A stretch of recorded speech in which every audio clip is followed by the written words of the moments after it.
Hey there, I'm Gus, your friendly neighborhood menace and distinguished gentleman. Let's dive into the world of one of my favorite comfort shows, Avatar: The Last Airbender. Specifically, the evolution of Sokka. The writers made sure that as the only non-bender of the group, he felt an important and a vital role in the story. In many ways, his journey and growth is a direct parallel of Aang's. When we are first introduced to Sokka, he appears to be a misogynistic, prideful goofball who is often used as comic relief or the butt of a joke. He initially boasts about how he was left in charge of the tribe's safety and that he is their protector, and he seems to wholeheartedly believe it.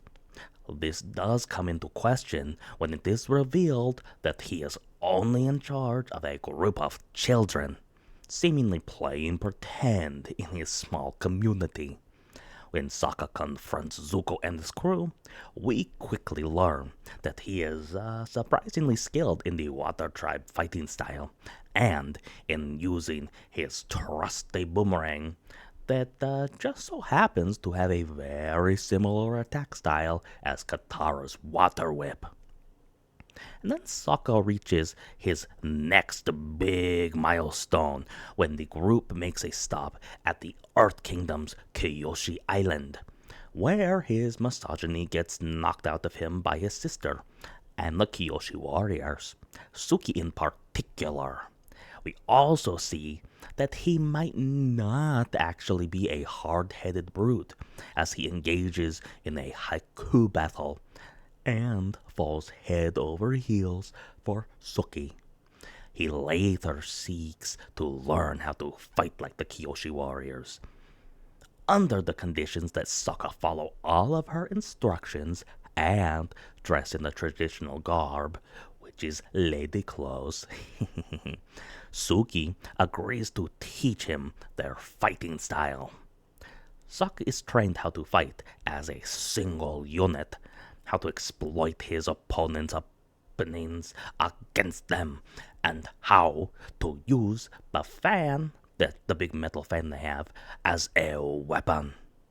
This is our first glimpse into how adaptable and talented Sokka is.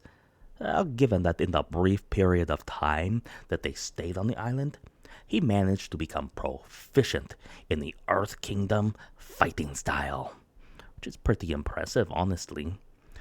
The group's arrival at the Northern Air Temple then leads Sokka to learn the Airbender's fighting style, which is a little different than the other nations. The Mechanist and the other residents don't actually have any bending abilities, yet they do share the general ideology of the Airbenders that came before them. In their time at the temple, we're shown more of Sokka's intelligence and real-world problem-solving skills. He learns to trust his ingenuity after working with the Mechanist to solve several problems, one of which was adding odor to odorless gas. This time, Sokka is led to incorporate the Airbender's agility and their ability to observe and use their opponent's weaknesses against them into his own repertoire. The final fighting style is learned and mastered by Sokka when the group goes undercover in the Fire Nation. This is where he meets Master Pando. He's the greatest swordsmaster and crafter in the Fire Nation. Sokka soon begins his mentorship under his new master, and throughout this process, he is put to rigorous training that basically forces him to rely on the water, earth, and air philosophies and styles. The culmination of his training is Sokka forging a sword out of a meteorite and becoming proficient in its use. You know, I absolutely love Sokka's journey and growth in all of his abilities.